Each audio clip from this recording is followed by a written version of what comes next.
Everyone, it's Michelle Schneider, Mish, Chief Strategist of MarketGauge again. This is October 11th now, and we're going to do a little bit of follow through on everything that we discussed yesterday for the CMC audience, particularly the active trading audience.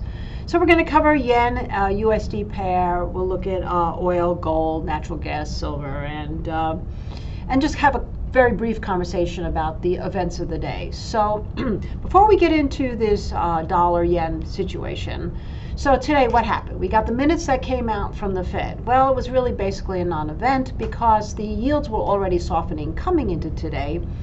And of course, we do know that what is most important right now is going to be the relationship between the long bonds and the SPY, or the S&P 500, and also the junk bonds versus the long bonds, because both of those have been really basically flashing risk on for months and months and months. And if the yields continue to press down or TLTs rise, which would be a typical flight to safety, especially with geopolitical situation being so volatile, then it is possible that those risk relationships will flip to off, and of course that would mean probably trouble for equities, but not necessarily for commodities. In terms of the dollar, what's so interesting is if you take a look at historical times of inflation, the dollar really doesn't have a set path.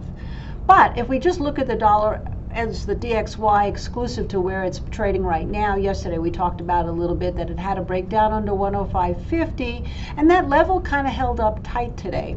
But 107.50 has been recent highs, so we're really range bound with that dollar, and we can see that as we're looking at the yen versus the dollar. That 148.50 level is holding up firm. There's your key.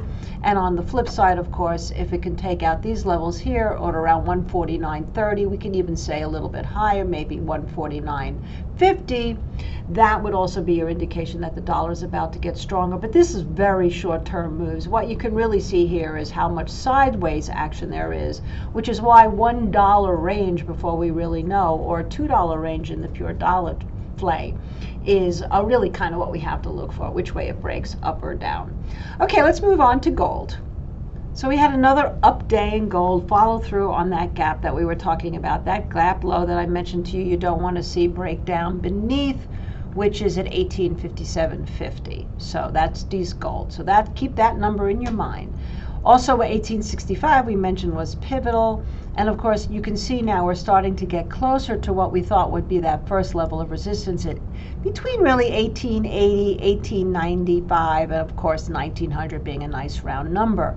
So I think in one way I could say that gold is not necessarily reacting as well as one might think given the volatility of the situation that we're hearing, but at the other level it has actually risen a good $60 over the last 4 days, so it could be just slow to get started. And if this turns out to be any kind of double bottom here, that also could be a reason why it can go up more.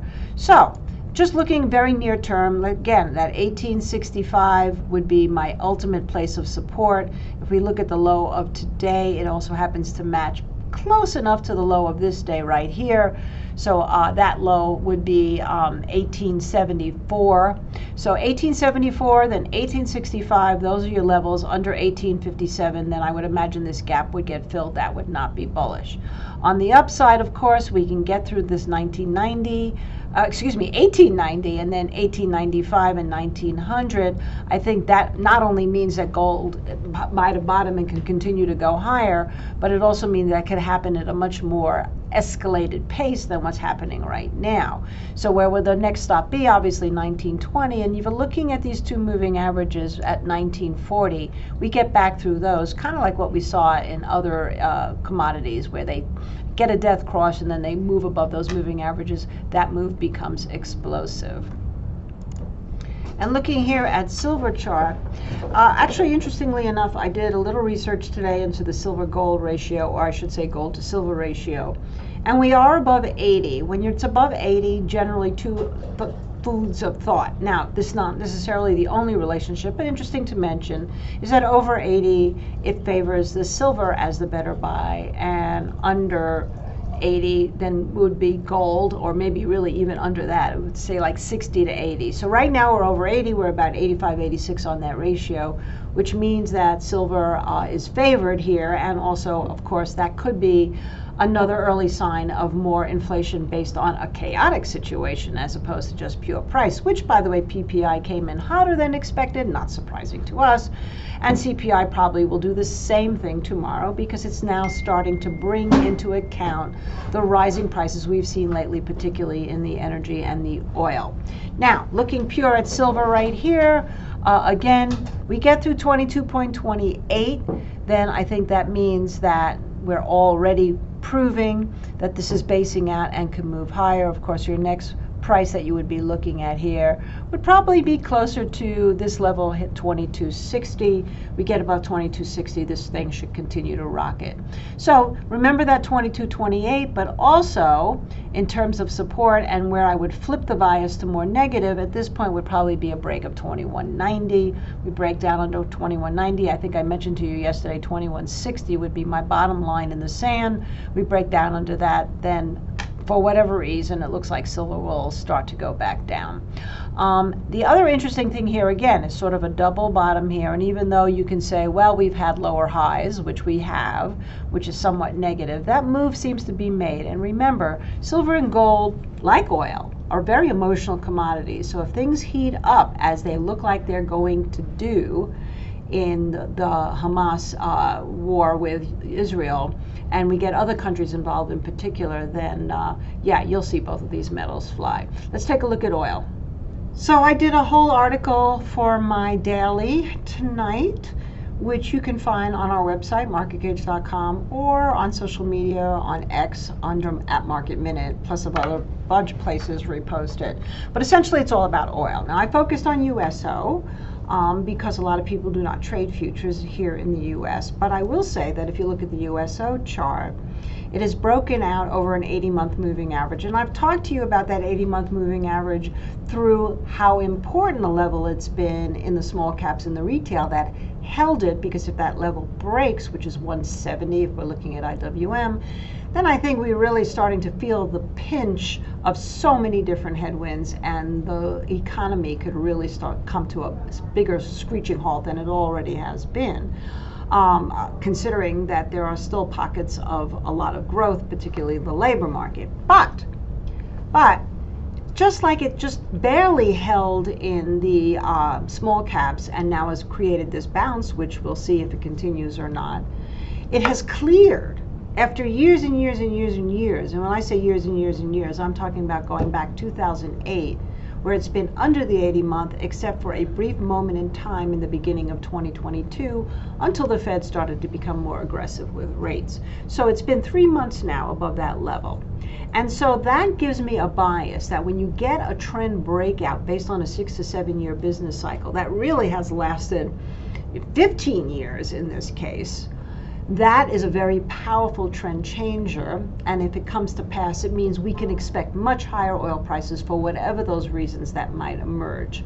Now, looking at the actual crude prices here, it did hold the 80. This is the December contract, so it's not cash, but in cash we held the 80. In this particular point right here, you can see the low was 82, no, excuse me, that was the close. The low was 81.50, so close enough in the December contract since we're in contango.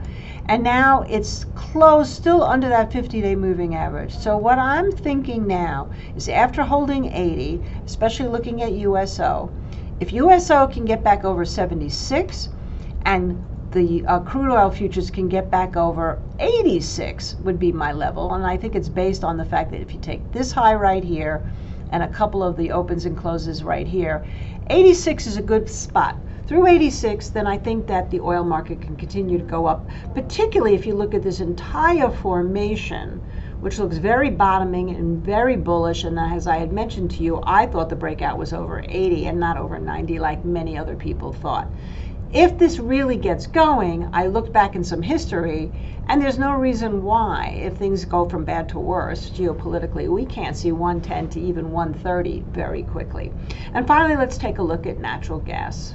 With natural gas, we actually had, we kind of eked out a new high close here in the natural gas futures. If you take a look at UNG, the ETF, just like I just told you about USO, you can see that that actually cleared the 200-day moving average and had a new high close of this recent move. So that's bullish.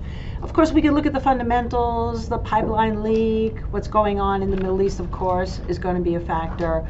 But from a technical standpoint, again, just to repeat, this move over 301 was extremely important, and we're holding it at this point. We wanted to tighten that up a little bit. I think we said yesterday that 315 or 314 would be now a more near-term support level. So above 314, bias up. Below, maybe a little bit more of a correction. And look where we're getting close to now here in this particular contract, up at around 350.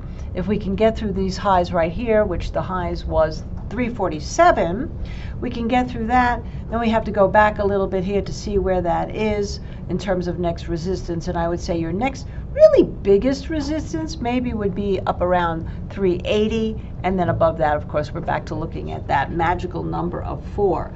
But don't let those near-term resistance fool you, especially unless you're a short-term trader and you like to get in and out. From a longer-term perspective, this looks like this base having broken out after months, 9 to 10 months, forming it, does exactly mean that we could see these prices go much higher. But for now, 315, 347, as I mentioned before, 378 to 380, and then 4, and then from there I think we could get a lot of people coming into the market feeling that they missed the boat. Okay, that's it for now. You all have a great trading day. Thanks so much for watching, and bye for now.